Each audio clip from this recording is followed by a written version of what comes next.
Hello friends, हम आज से पढ़ने जा रहे हैं 12th केमिस्ट्री का इम्पोर्टेंट चैप्टर जिसका नाम है एलिमेंट्स ऑफ ग्रुप्स 16, 17 एंड 18। मतलब ये जो एलिमेंट्स है 16, 17, 18 आपको पता है ये पी ब्लॉक एलिमेंट है। तो अब से हम स्टार्ट करने वाले हैं इस पी ब्लॉक एलिमेंट का स्टडी। इसमें 3 ग्रुप का स्टडी हम कर रहे हैं 16, 17 और 18। आइए सबसे पहले देखते हैं हम इसमें इनका इलेक्ट्रॉनिक कॉन्फ़िगरेशन, मतलब इलेक्ट्रॉनिक कॉन्फ़िगरेशन ऑफ 16, 17 एलिमेंट। तो इलेक्ट्रॉनिक कॉन्फ़िगरेशन में हमने तीनों भी ग्रुप के लिए ग्रुप 16, ग्रुप 17 और ग्रुप 18 इनके लिए जो इलेक्ट्रॉनिक कॉन्फ़िगरेशन उसका एक चार्ट, एक टेबल हमने बनाया है।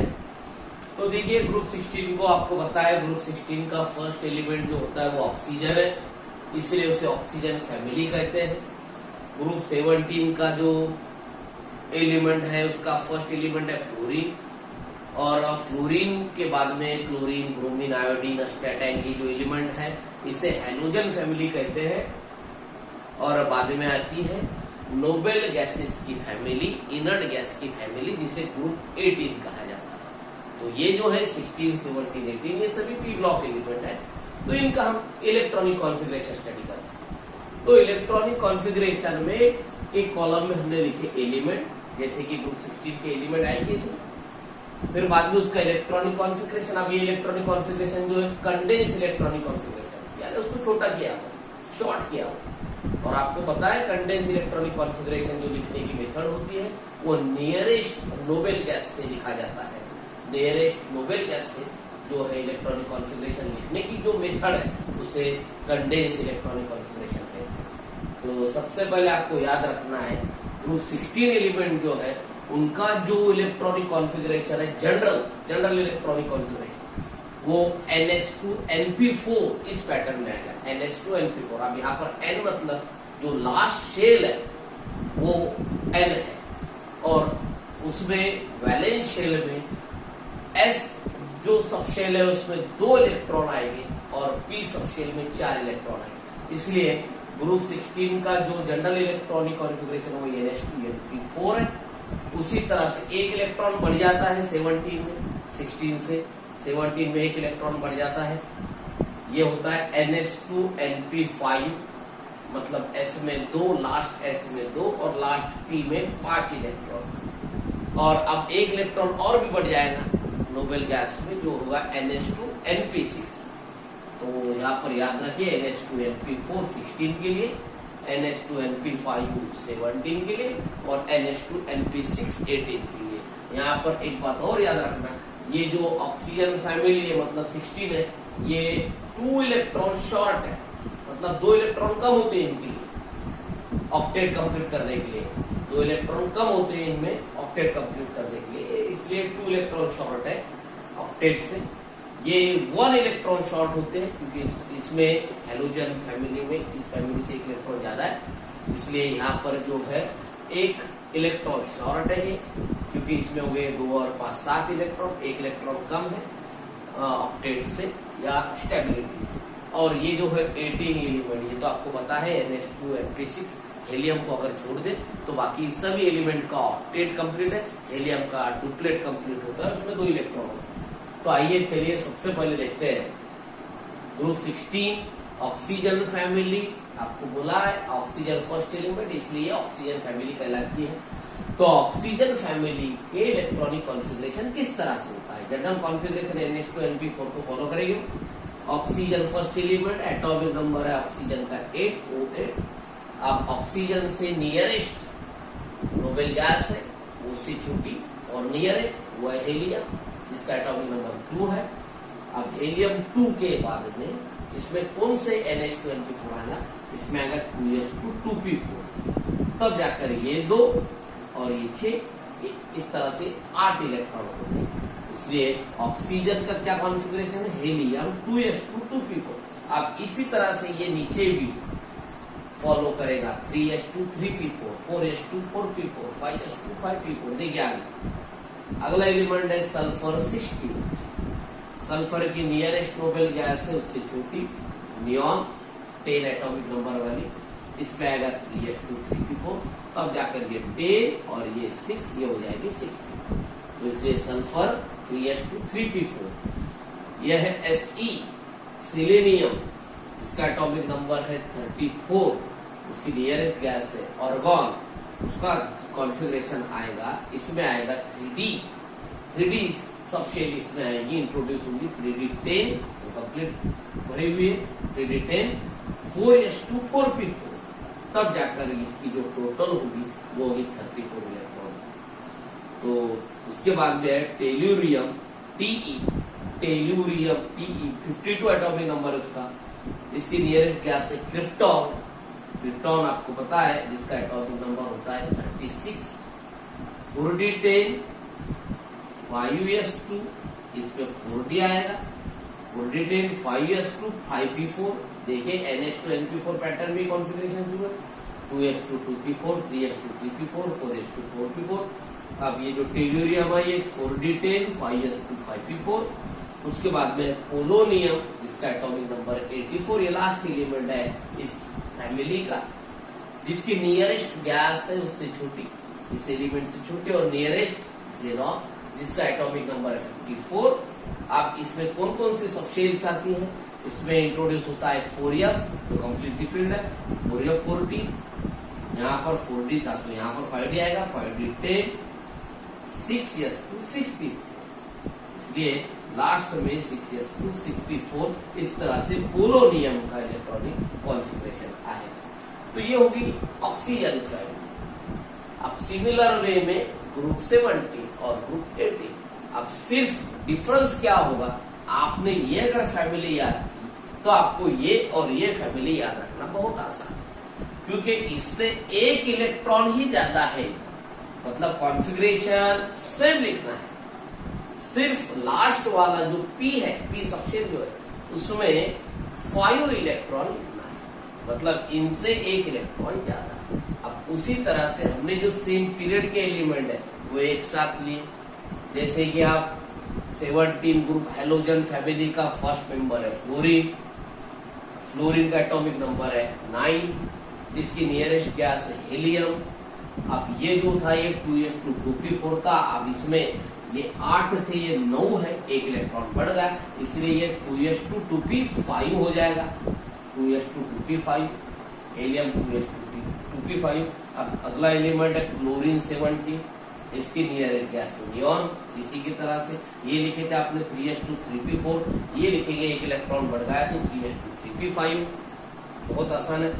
फिर बाद में ब्रोमीन 35 अगला एलिमेंट है, जिस तरह से ये 34 वाले का लिखे थे, ऑर्गन 3D10 4s2 4p4, अब यहाँ पे एक इलेक्ट्रॉन बढ़ा देंगे, ऑर्गन 3D10 4s2, अब आएगा 4p में 4p5। अगला एलिमेंट है आयोडीन 53, क्रिप्टॉन नियरेस्ट गैस है, जैसे कि टेल्यूरियम की इसकी भी है, इसमें एक इलेक्ट्रॉन ज्यादा है, ये आएगा 4D10, इसमें भी 4D इंट्रोड्यूस हुआ, यहाँ पे आएगा 4D10 5s2 5p5, 5s2 5p5। अब उसी तरह से लास्ट में इस सीरीज का एलिमेंट अस्टेटाइन 85, पोलोनियम से एक इलेक्ट्रॉन ज्यादा बढ़ा दीजिए, अगले जो P होगा लास्ट P जो होगा उसमें 4f 14 5d10 6s2 6p5, इस तरह से ये 64 था, ये आ गया 65, ये होगा पोलोनियम अस्टेटाइन। अब अस्टेटाइन के बाद में स्टार्ट होता है ग्रुप 18, मतलब नोबल गैसेस की जो फैमिली है, इनर्ट गैसेस की जो फैमिली वो, जिसका फर्स्ट एलिमेंट है हीलियम, आपको पता है, जिसका एटॉमिक नंबर 2 है और उसका एकदम छोटा कॉन्फ़िगरेशन है 1s2, क्योंकि उसमें 2 इलेक्ट्रॉन होते हैं, उसका डुप्लेट कंप्लीट है, इसलिए वो भी स्टेबल है। फिर बाद में आती है हीलियम के बाद में इनर्ट गैस है नियॉन 10। नियॉन 10 का कॉन्फ़िगरेशन क्या लिखेंगे आप, नियॉन से छोटी गैस है हीलियम, हीलियम 2s2 2p6, अब इससे एक इलेक्ट्रॉन इसमें बढ़ा दो, ये आपने लिखे 2s2 2p5, तो ये लिखेंगे 2s2 2p6, क्योंकि एक इलेक्ट्रॉन बढ़ गया, इसका कॉन्फ़िगरेशन जनरल होता है NH2 NP5, यह है NH2 NP6, एक इलेक्ट्रॉन बढ़ेगा। तो इसलिए आप लिखे neon 10 He helium 2s2 2p6, जिस तरह से इधर लेके जाते हैं 2p5। अब हर p में लास्ट p में 6 इलेक्ट्रॉन आएंगे क्योंकि इनके सभी के ऑक्टेट कंप्लीट होते हैं।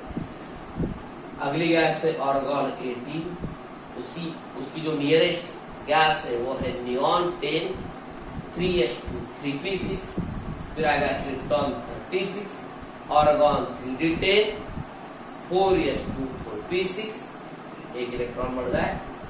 Xenon 54 nearest gas krypton 4d10 5s2 5p6, जिस तरह से आपने इसका लिखे थे आयोडीन का क्रिप्टॉन 4d10 5s2 5p5, एक इलेक्ट्रॉन बढ़ गया यहाँ पर 4d10 5s2 5p6। और लास्ट जो इनर्ट गैस है वो है रेडॉन, इसका एटॉमिक नंबर 86, उसमें भी ज़ेनॉन नियरेस्ट गैस है, इसमें इंट्रोड्यूस होगी, इसमें भी इंट्रोड्यूस होगी 4f14 5d10 6s2 और लास्ट में 6p6, क्योंकि उसका ऑक्टेट कंप्लीट है इनर्ट गैस। तो इस तरह से आपने ये जो इम्पोर्टेंट जनरल कॉन्फ़िगरेशन है ये अगर याद रखे, NH2NP4 ऑक्सीजन फैमिली 16 ग्रुप के लिए, NH2NP5 17 ग्रुप हेलोजन फैमिली के लिए, और NH2NP6 नोबल गैसेस के लिए ग्रुप 18 के लिए, तो आपको ये कॉन्फ़िगरेशन लिखना, समझना, याद रखना बड़े ही आसानी से होगा। तो अब ये था टॉपिक, ये जो 16-17 एलिमेंट है इनका इलेक्ट्रॉनिक कॉन्फ़िगरेशन। अब इस टॉपिक के बाद हम डिस्कस करेंगे इन 16-17 एलिमेंट क्या जो एटॉमिक प्रॉपर्टीज है और बाद में फिजिकल प्रॉपर्टीज। तो सबसे पहले हम अब स्टडी करते हैं 16-17 एलिमेंट क्या एटॉमिक प्रॉपर्टीज। तो आइए अब डिस्कस करते हैं एटॉमिक प्रॉपर्टीज जो है इस 16, 17 और 18 एलिमेंट। अब एटॉमिक प्रॉपर्टीज क्या होती है? जिस तरह से एटॉमिक रेडियस है, आयनिक रेडियस है, आयोनाइजेशन एंथैल्पी है, इलेक्ट्रॉन गेन एंथैल्पी है, मेटेलिक नॉन मेटेलिक प्रॉपर्टीज है, तो ये सभी जो प्रॉपर्टीज है हम उसे एटॉमिक प्रॉपर्टीज कहते हैं। तो अब सबसे पहले हम स्टडी करेंगे इन सभी एलिमेंट को एक साथ। सबसे पहली प्रॉपर्टी है एटॉमिक एंड आयनिक रेडियस, मतलब हम 16, 17 और 18 को साथ में स्टडी करेंगे एटॉमिक प्रॉपर्टीज में। और सबसे पहली प्रॉपर्टी हम स्टडी करने जा रहे हैं वो है एटॉमिक आयनिक रेडियस। अब किसे कहते हैं एटॉमिक आयनिक रेडियस? तो जो न्यूक्लियस है, जो ये एक एटम है और ये एटम का न्यूक्लियस है, सेंटर है उसका, और इस एटम का ये जो लास्ट इलेक्ट्रॉन है उस एटम में, या वो आयन भी हो सकता है, वो आयन में ये जो लास्ट इलेक्ट्रॉन है यहाँ पर, तो ये जो न्यूक्लियस से उस लास्ट इलेक्ट्रॉन तक का जो डिस्टेंस है, न्यूक्लियस से लेकर लास्ट इलेक्ट्रॉन तक का जो डिस्टेंस है, फिर वो एटम के लिए हो सकता है तो वो हो जाएगा एटॉमिक रेडियस। और वो अगर आयन होगा, मतलब आयन में न्यूक्लियस से और लास्ट इलेक्ट्रॉन तक का डिस्टेंस, वो हो जाएगा आयनिक रेडियस। मतलब एटॉमिक आयनिक रेडियस क्या होती है? Distance between nucleus and last electron of atom या आयन। एटम के लिए कहेंगे तो एटॉमिक रेडियस, आयन के लिए कहेंगे तो आयनिक रेडियस। तो ये जो एटॉमिक आयनिक रेडियस की ये जो प्रॉपर्टी है 16, 17, 18 को एक साथ स्टडी करें। तो आइए देखिए ग्रुप 16 के बारे में। आपको पता है ऑक्सीजन फर्स्ट एलिमेंट है, पोलोनियम लास्ट एलिमेंट है। ऑक्सीजन का एटॉमिक नंबर 8 है, पोलोनियम का 84 है। आप क्या देख रहे हैं? ऑक्सीजन से लेकर पोलोनियम तक एटॉमिक नंबर इंक्रीज हो रहा, atomic number increases, atomic number increase हो रहा है, एटॉमिक नंबर इंक्रीजेस। मतलब यहाँ पर कहां पर एटॉमिक नंबर कैसे इंक्रीज हो रहा? From top to bottom. मतलब ये ग्रुप है, ये कोई पीरियड नहीं है। आपको पता है ये सब ग्रुप है, 16 ग्रुप है। ग्रुप का मतलब वो सीधा कॉलम, खड़ा कॉलम। तो ये जो है खड़े कॉलम में ऑक्सीजन फर्स्ट एलिमेंट है, पोलोनियम लास्ट है। आपको दिख रहा है कि ऑक्सीजन का एटॉमिक नंबर 8 है, पोलोनियम का 84 है। मतलब जैसा हम टॉप से लेकर बॉटम में आ रहे हैं ग्रुप में, तो एटॉमिक नंबर इंक्रीज हो रहा है। अब एटॉमिक नंबर बढ़ रहा है मतलब नंबर ऑफ इलेक्ट्रॉन भी बढ़ रहे हैं। नंबर ऑफ इलेक्ट्रॉन बढ़ रहे हैं तो नंबर ऑफ शेल भी बढ़ रहे हैं। अब जितनी शेल ज्यादा होगी उतना लास्ट इलेक्ट्रॉन न्यूक्लियस से दूर जाएगा। मतलब नंबर ऑफ शेल बढ़ने से वो जो लास्ट इलेक्ट्रॉन है वो न्यूक्लियस से दूर जाएगा। तो यहां पर जो है इलेक्ट्रॉन दूर जाने की वजह से न्यूक्लियस और इलेक्ट्रॉन का जो डिस्टेंस है वो भी बढ़ेगा। मतलब atomic number increases from top to bottom, number of shell increases, number of shell also increases, and as the number of shell increases, atomic and ionic radius of group 16 similarly from group 17 fluorine 9 to 85 statin, again atomic number increases from top to bottom। फिर से यहां भी atomic number increase हो रहा। 18 में भी helium 2, first element है helium और लास्ट एलिमेंट है रेडॉन 86। फिर से यहां भी एटॉमिक नंबर इंक्रीज हो रहा, एटॉमिक नंबर इंक्रीजेस। अब एटॉमिक नंबर जैसे बढ़ेगा वैसे नंबर ऑफ इलेक्ट्रॉन सभी में बढ़ेगी, और जैसे नंबर ऑफ इलेक्ट्रॉन बढ़ेगी उसी तरह से नंबर ऑफ शेल भी बढ़ेगी, और नंबर ऑफ शेल बढ़ने से वो जो न्यूक्लियस है और लास्ट इलेक्ट्रॉन जो इनका डिस्टेंस बढ़ेगा। इसलिए from top to bottom oxygen to polonium in 16 group element, atomic ionic radius increases similarly also increases in case of 17 and in case of 18, but कैसा from top to bottom, first element से लेकर last element तक atomic number बढ़ने की वजह से number of shell बढ़ी और एटॉमिक आयनिक रेडियस भी बढ़ गई। मतलब यहाँ पर इस 16 ग्रुप में सबसे स्मॉलर एटम कौन सा होगा तो ऑक्सीजन, और सबसे लार्जर एटम होगा पोलोनियम। 17 में सबसे स्मॉलर एटम होगा फ्लोरीन और सबसे लार्जर एटम होगा स्टैटाइन। 18 में सबसे स्मॉलर एटम है हेलियम, सबसे लार्जर एटम है रेडॉन। मतलब यहाँ पर टॉप टू बॉटम, फिर वो 16 ग्रुप हो या 17 ग्रुप हो या 18 ग्रुप हो, क्या हो रहा है from top to bottom, top से लेकर बॉटम तक, from top to bottom group में, top to bottom atomic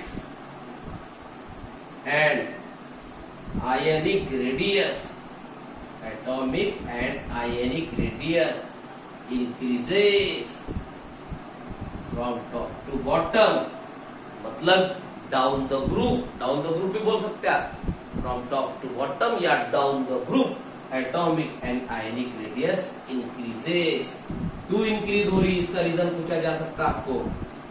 why atomic and ionic radius increases from top to bottom in 16, 17 and 18 group, because as the atomic number increases, जैसे जैसे atomic number बढ़ा number of electron increases, number of electron भी बढ़े, और number of electron बढ़ने से क्या हुआ, number of shells also increases।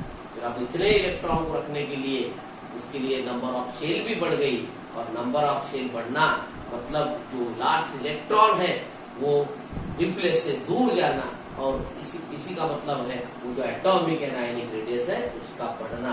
फिर ग्रुप में अगर कंपैरिजन कर रहे हैं तो ग्रुप में 16 एलिमेंट से स्मॉलर है 17, और 17 एलिमेंट से 18 एलिमेंट स्मॉलर है, क्योंकि एक पीरियड का अगर स्टडी करें हमने, जैसे कि एक पीरियड में 16 ग्रुप यहाँ पर है, ये होगा 17 और ये 18। अब एक पीरियड की अगर हमने बात करें तो यहाँ पर ऑक्सीजन है 8, यहाँ पर है फ्लोरीन 9 और यहाँ पर है नियॉन 10। अब इन तीनों भी एलिमेंट, ये 3 डिफरेंट ग्रुप के एलिमेंट है मगर एक पीरियड में आने वाले हैं, इनका पीरियड सेम है।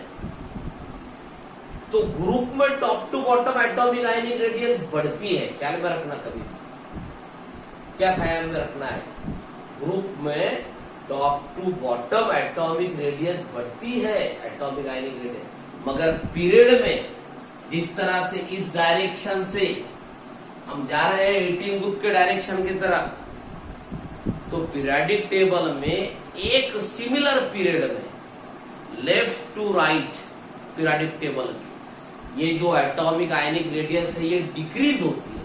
मतलब इस डायरेक्शन में एटॉमिक आयनिक रेडियस क्या होती है? डिक्रीज। मतलब सिमिलर पीरियड में रहने वाले एलिमेंट की एटॉमिक आयनिक रेडियस 15 से 16, 17, 18 ये डिक्रीज होती जाएगी। मतलब पीरियोडिक टेबल में अगर आपने ये देखे कि ये यहां पर है एस ब्लॉक, ये है डी ब्लॉक और इधर है पी ब्लॉक, ये एस, ये डी और ये पी। तो इस डायरेक्शन में ये होगा एक same period, atomic ionic radius decrease होती है। मगर पीरियोडिक टेबल में कभी भी उनसे भी ग्रुप इस डायरेक्शन में एटॉमिक आयनिक रेडियस इंक्रीज होती है और पीरियड में, सिमिलर पीरियड में वो कभी भी डिक्रीज होती है। तो क्या वजह है, क्यों? उसका रीजन है कि ये जो ऑक्सीजन है, फ्लोरीन है, नियॉन है, ये अलग अलग ग्रुप में मगर सेम पीरियड में। सेम पीरियड में इसका मतलब क्या है? उनमें नंबर ऑफ शेल इक्वल है। मतलब जितनी शेल ऑक्सीजन में है उतनी ही फ्लोरीन में है, उतनी ही नियॉन में। मगर क्या हो रहा है, पीरियड में जैसा हम मूव कर रहे हैं ऑक्सीजन से लेकर नियॉन की तरफ, तो उसमें नंबर ऑफ इलेक्ट्रॉन बढ़ रहे हैं, शेल उतनी है, शेल कांस्टेंट है, number of shells are same, मगर नंबर ऑफ इलेक्ट्रॉन इंक्रीज हो रहे हैं। अब नंबर ऑफ इलेक्ट्रॉन बढ़ना तो नंबर ऑफ प्रोटॉन भी उतने ही बढ़ रहे हैं। नंबर ऑफ प्रोटॉन मतलब न्यूक्लियर चार्ज बढ़ रहा है। जितने इलेक्ट्रॉन बढ़ेंगे उतने प्रोटॉन भी बढ़ेंगे, क्योंकि हर एटम में इलेक्ट्रॉन जितने होते हैं उतने ही प्रोटॉन होते हैं। तो न्यूक्लियर चार्ज बढ़ेगा, प्रोटॉन बढ़ेगा न्यूक्लियस में। तो न्यूक्लियस में प्रोटॉन का बढ़ना मतलब न्यूक्लियस का चार्ज बढ़ना, न्यूक्लियर चार्ज बढ़ना। अब न्यूक्लियर चार्ज अगर इंक्रीज होगा तो वो जो लास्ट इलेक्ट्रॉन है वो बाहर जाने से वो अंदर खींचा जाएगा। मतलब वो जो इलेक्ट्रॉन है वो अंदर की तरफ पुल किया जाएगा। क्यों? क्योंकि न्यूक्लियर चार्ज जो है वो लास्ट इलेक्ट्रॉन को अंदर खींचेगा। अगर वो इलेक्ट्रॉन अगर पी सबशेल में है तो पी सबशेल वाला जो इलेक्ट्रॉन है उसको थोड़ा सा कम अंदर की तरफ खींच के लाएगा। मगर वो अगर डी और एफ है, जिनके डिफ्यूज शेप होते हैं, बड़े शेप होते हैं, वो अच्छी तरह से उस इलेक्ट्रॉन को बाहर की तरफ, मतलब जिसे हम स्क्रीनिंग इफेक्ट है, वो डी और एफ सबशेल के इलेक्ट्रॉन स्क्रीनिंग इफेक्ट अच्छी तरह से नहीं बताते। थोड़ा सा स्क्रीनिंग इफेक्ट अच्छा होता है पी में। मतलब स्क्रीनिंग इफेक्ट मतलब इलेक्ट्रॉन को जो बाहर की तरफ लेकर जाना, न्यूक्लियस से दूर लेकर जाना। तो पी इलेक्ट्रॉन थोड़ा सा कामयाब होगा, यहाँ पर उसको इलेक्ट्रॉन को ज्यादा वो अंदर खींचने नहीं देगा, मगर फिर भी जो है वो एटॉमिक आयनिक रेडियस यहाँ पर इंक्रीज नहीं होगी, यहाँ पर डिक्रीज होगी। तो कभी भी याद रखिए, सेम पीरियड में एटॉमिक आयनिक रेडियस जिस तरह से हम मूव करते हैं पी ब्लॉक एलिमेंट के तरफ, तो एटॉमिक आयनिक रेडियस डिक्रीज होती है, क्योंकि नंबर ऑफ शेल इक्वल होती है, कांस्टेंट होती है, मगर नंबर ऑफ इलेक्ट्रॉन बढ़ते हैं। नंबर ऑफ इलेक्ट्रॉन बढ़ने की वजह से वो जो न्यूक्लियर चार्ज है वो भी बढ़ता है, और न्यूक्लियर चार्ज वो लास्ट इलेक्ट्रॉन को अपनी तरफ खींचता है। तो उस वजह से क्या होता है, वो इलेक्ट्रॉन का और न्यूक्लियस का डिस्टेंस कम होता है, और वो एटॉमिक आयनिक रेडियस क्या होती है, डिक्रीज होती है। तो ये जो 16 ग्रुप है, 16 ग्रुप से स्मॉलर एटम्स 17 के और 17 ग्रुप से स्मॉलर एटम्स 18 के कंपैरिजन अगर सेम पीरियड में हुई तो, मतलब यहाँ पर ऑक्सीजन और फ्लोरीन दोनों में अगर कंपैरिजन करें तो कौन बड़ा है? ऑक्सीजन बड़ा है फ्लोरीन से। फ्लोरीन और नियॉन दोनों में कंपैरिजन करें तो फ्लोरीन बड़ा है, नियॉन उससे भी छोटा है, क्योंकि सेम पीरियड में एटॉमिक आयनिक रेडियस डिक्रीज होती है और सेम ग्रुप में from top to bottom atomic ionic radius increase होती है। तो इस तरह से आपको दो मुद्दे यहाँ पर याद रखना है, 16 ग्रुप हो या 17 हो या 18 हो, from top to bottom atomic ionic radius increases, और in same period either in 16 or either in 17 or 18 atomic ionic radius decreases. मतलब 16 जो है, 16 जो है, ये साइज में बड़े हैं 17 और 18 से। मतलब जिस तरह से आप पीरियोडिक टेबल में 18 ग्रुप की तरफ जाएंगे, उस तरह से एटॉमिक आयनिक रेडियस डिक्रीज होती है। उसका रीजन भी बताया, क्योंकि न्यूक्लियर चार्ज बढ़ता है और न्यूक्लियर चार्ज से एटॉमिक आयनिक रेडियस जो है वो डिक्रीज होती है। तो इस तरह से ये जो प्रॉपर्टी थी वो थी एटॉमिक एंड आयनिक रेडियस। अब अगली जो नेक्स्ट प्रॉपर्टी जो है वो हम पढ़ेंगे आयोनाइजेशन एंथैल्पी। तो आइए नेक्स्ट प्रॉपर्टी पढ़ते हैं, आयोनाइजेशन एंथैल्पी। अब आयोनाइजेशन एंथैल्पी का मतलब क्या है? तो किसी भी एटम से या किसी भी आयन से उसमें जो लास्ट इलेक्ट्रॉन प्रेजेंट है, उस इलेक्ट्रॉन को अगर रिमूव करना है, एलिमिनेट करना है, तो जो एनर्जी देनी पड़ेगी, जो एनर्जी लगेगी, जो रिक्वायर है, उस एनर्जी को आयोनाइजेशन एंथैल्पी कहते हैं। जैसे कि ये होगा एक एटम, या आप इसे आयन भी कह सकते हैं, एटम या आयन, उसका न्यूक्लियस है और ये लास्ट इलेक्ट्रॉन है सब। अब इस इलेक्ट्रॉन को अगर रिमूव करना है तो उसको एनर्जी देना पड़ेगी इलेक्ट्रॉन निकालने के लिए, रिमूव करना। तो ये जो एनर्जी इलेक्ट्रॉन रिमूव करने के लिए जो लग रही है, फिर वो एटम से हो या आयन से, इसे कहते हैं आयोनाइजेशन एंथैल्पी। मतलब ये जो आयोनाइजेशन एंथैल्पी, ये एक एनर्जी है लास्ट इलेक्ट्रॉन को एटम से या आयन से रिमूव करने के लिए लगने वाली एनर्जी। अब ये जो आयोनाइजेशन एंथैल्पी है या आयोनाइजेशन एनर्जी है, इसकी ट्रेंड 16, 17, 18 के लिए कैसे? तो अब सबसे पहले हम देखेंगे 16 के लिए आयोनाइजेशन एंथैल्पी किस तरह से होती है। 16 की आयोनाइजेशन एंथैल्पी। अब फिर से आपको पता है इस सीरीज का जो, इस ग्रुप का जो फर्स्ट एलिमेंट है वो ऑक्सीजन 8, फिर उसके बाद में सबसे लास्ट आता है पोलोनियम, जिसका एटॉमिक नंबर है 84। अब फिर से आपको पता है पिछले प्रॉपर्टी में देखिए, from top to bottom oxygen to polonium क्या हो रहा है? आयोनाइजेशन एंथैल्पी क्या होगी? Ionisation enthalpy decreases down the group, decreases down the group. क्यों? मतलब ऑक्सीजन से लेकर पोलोनियम तक आयोनाइजेशन एंथैल्पी की जो वैल्यू है वो कम कम कम कम होती जाएगी, लेस होती जाएगी। तो इसकी वजह है ऑक्सीजन से पोलोनियम तक एटॉमिक नंबर बढ़ रहा है। क्या हो रहा है? Atomic number increases, atomic number बढ़ रहा है, एटॉमिक नंबर इंक्रीज हो रहा है। अब एटॉमिक नंबर बढ़ने की वजह से क्या होगा? एटॉमिक साइज भी बढ़ रही है, एटॉमिक साइज इंक्रीजेस।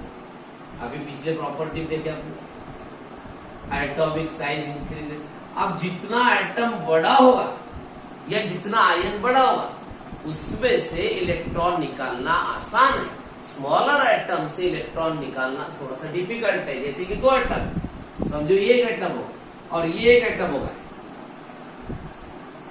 अब इन दोनों में आपको दिख रहा है कि ये स्मॉलर। अब स्मॉलर एटम में क्या होता है? जो इलेक्ट्रॉन है, लास्ट इलेक्ट्रॉन है, न्यूक्लियस के बहुत करीब होता है, क्लोज होता है। उसकी वजह से उनमें दोनों में जो अट्रैक्शन है, वो जो फोर्स है, वो स्ट्रांग होता है। वो स्ट्रांग फोर्स पर अगर ओवरकम करना है आपको, स्मॉलर एटम से इलेक्ट्रॉन अगर निकालना है, तो मतलब स्मॉलर एटम का लास्ट इलेक्ट्रॉन न्यूक्लियस से बहुत क्लोज है, तो स्ट्रांग फोर्स दोनों है। तो ये जो इलेक्ट्रॉन को अगर निकालना है जो न्यूक्लियस से क्लोज है, इसके लिए बहुत सारी एनर्जी लगेगी, क्योंकि बहुत सारे स्ट्रॉन्ग अट्रैक्टिव फोर्स है जिसपे ओवरकम करना है। मतलब जितना एटम स्मॉलर है, जितना आयन स्मॉलर है, उसमें से इलेक्ट्रॉन निकालना उतना ही डिफिकल्ट है, क्योंकि उसको ज्यादा एनर्जी लगेगी, उसकी आयोनाइजेशन एंथैल्पी ज्यादा है। और एटम जितना बड़ा है, आयन जितना बड़ा है, उसका मतलब जो उसका लास्ट इलेक्ट्रॉन है वो न्यूक्लियस से दूर है, मतलब दोनों में का जो अट्रैक्टिव फोर्स है वो कम है, वो छोटा है स्मॉलर फोर्स। स्मॉलर फोर्स पे अगर ओवरकम करना है तो आपको स्मॉलर एनर्जी लगेगी। मतलब वो कुछ डिफिकल्टी की बात नहीं, वो आसानी से आप उतनी एनर्जी दे सकते हैं। इसमें से ये बात समझ में आई है कि जितना एटम स्मॉलर, जितना आयन स्मॉलर, इलेक्ट्रॉन निकालना, रिमूव करना उतना डिफिकल्ट। जितना एटम बड़ा, जितना आयन बड़ा, उसमें से इलेक्ट्रॉन निकालना, रिमूव करना उतना आसान। जितना आसान उतनी आयोनाइजेशन एंथैल्पी कम लगेगी, आयोनाइजेशन एनर्जी कम लगेगी। और जितना डिफिकल्ट इलेक्ट्रॉन को रिमूव कर, उतनी आयोनाइजेशन एंथैल्पी ज्यादा लगेगी। इसी रूल को इधर अप्लाई करोगे, ऑक्सीजन से लेकर पोलोनियम तक atomic number increases, atomic size also increases. मतलब क्या है, ऑक्सीजन सबसे स्मॉलर है, जैसे जैसा पोलोनियम की तरफ आप आ रहे हैं उस तरह से वो जो साइज ऑफ एटम में बढ़ती है। अब साइज ऑफ एटम बढ़ना मतलब लास्ट इलेक्ट्रॉन का न्यूक्लियस से दूर जाना, जितना दूर जाएगा फोर्स कम होगा, इलेक्ट्रॉन को निकालना उतना ही आसान, जितना आसान उतनी आयोनाइजेशन एंथैल्पी लगेगी कम। मतलब from top to bottom ionisation enthalpy decreases down the group. मतलब जितना डिफिकल्ट है ऑक्सीजन में से इलेक्ट्रॉन निकालना, उतना डिफिकल्ट नीचे वालों में से इलेक्ट्रॉन निकालना नहीं है। ऑक्सीजन में से इलेक्ट्रॉन अगर निकालना है तो सबसे ज्यादा एनर्जी लगेगी ग्रुप, क्योंकि ऑक्सीजन इस ग्रुप में सबसे स्मॉलर एटम, और जितना स्मॉलर एटम उतने आयोनाइजेशन एंथैल्पी ज्यादा है। तो ionisation enthalpy value down the group decrease हो रहा है, याद रखिए डाउन द ग्रुप क्या हो रहा है, decrease. Atomic ionic radius down the group increase, atomic ionic radius down the group increase हो रही है, मगर ionisation enthalpy value down the group decrease हो रही है। सिमिलरली से 17 ग्रुप में भी आयोनाइजेशन एंथैल्पी का पैटर्न डाउन द ग्रुप इसी तरह से होगा, क्योंकि आपको पता है उसमें भी क्या हो रहा है, fluorine 9 to astatine 85, fluorine 9 to astatine 85। Similar same atomic number increases down the group, atomic size increases down the group. So ionisation enthalpy अब अगर एटॉमिक साइज इसमें भी डाउन द ग्रुप अगर इंक्रीज हो रही है, atomic size down the group अगर increase हो रही है, तो आपको पता है इसमें भी आयोनाइजेशन एंथैल्पी वैल्यू क्या हो गया, डिक्रीज हो गया, आयोनाइजेशन एंथैल्पी डिक्रीजेस। तो इसी तरह से 17 में भी top to bottom ionisation enthalpy values decrease हो गया, और सिमिलरली 18 में भी उसी तरह से होगा। Helium 22, radon 86, ionisation enthalpy value कम होती जाएगी इधर। मगर एक बात याद रखिए, ये जो इनर्ट गैसेस है, इनर्ट गैसेस सबसे ज्यादा आयोनाइजेशन एंथैल्पी किसकी होती है, इनर्ट गैसेस की। हम ग्रुप में कंपेरिजन करें, ग्रुप में तो पहले एलिमेंट से लेकर लास्ट एलिमेंट तक ग्रुप में वो तो आयोनाइजेशन एंथैल्पी की वैल्यू कम हो गया, मगर आपको अगर कंपेरिजन करना है इस ग्रुप की बाकी के ग्रुप के साथ, बाकी पीरियोडिक टेबल के ग्रुप के साथ, तो सबसे ज्यादा आयोनाइजेशन एंथैल्पी वैल्यूज किसकी होती होगी, तो वो 18 ग्रुप की है। 18 से थोड़ी कम 17, 17 से थोड़ी कम 16। मतलब आपको पता है पीरियोडिक टेबल में एस ब्लॉक से लेकर तो पी ब्लॉक तक एक सेम पीरियड में, हमने अभी डिस्कस किया, क्या होता है, एटॉमिक या आयनिक साइज जो होती है वो डिक्रीज होती है। एटॉमिक आयनिक साइज क्या होती है, डिक्रीज। फिर एटॉमिक आयनिक साइज डिक्रीज होना मतलब एटम या आयन स्मॉलर होते जाए। फिर एटम आयन स्मॉलर अगर होते गया तो आपको पता है ionisation enthalpy value same period में इंक्रीज होगी, पीरियड में आयनाइजेशन एंथैल्पी वैल्यू इंक्रीज होगी। एस ब्लॉक से लेकर तो पी ब्लॉक तक आप जब पीरियोडिक टेबल में मूव कर रहे हैं तो आयनाइजेशन एंथैल्पी वैल्यू बढ़ेगी। सबसे कम आयनाइजेशन एंथैल्पी वैल्यू किसकी, एस ब्लॉक। एस ब्लॉक से ज्यादा डी ब्लॉक, डी ब्लॉक से ज्यादा पी ब्लॉक। मतलब सबसे ज्यादा ionisation enthalpy value P block की। पी ब्लॉक में भी कंपैरिजन, सबसे कम पी ब्लॉक में 15, 16, फिर आप बढ़ते जाएगी 17 की थोड़ी ज्यादा, और सबसे ज्यादा 18। मतलब सेम पीरियड में आयनाइजेशन एंथैल्पी वैल्यू इंक्रीज हो गया, और ग्रुप में डाउन द ग्रुप वो आयनाइजेशन एंथैल्पी वैल्यू फिर वो 16 ग्रुप हो या वो 17 ग्रुप हो या 18 ग्रुप हो, वो down the group ionisation enthalpy value decrease होते हैं। क्या याद रखना है?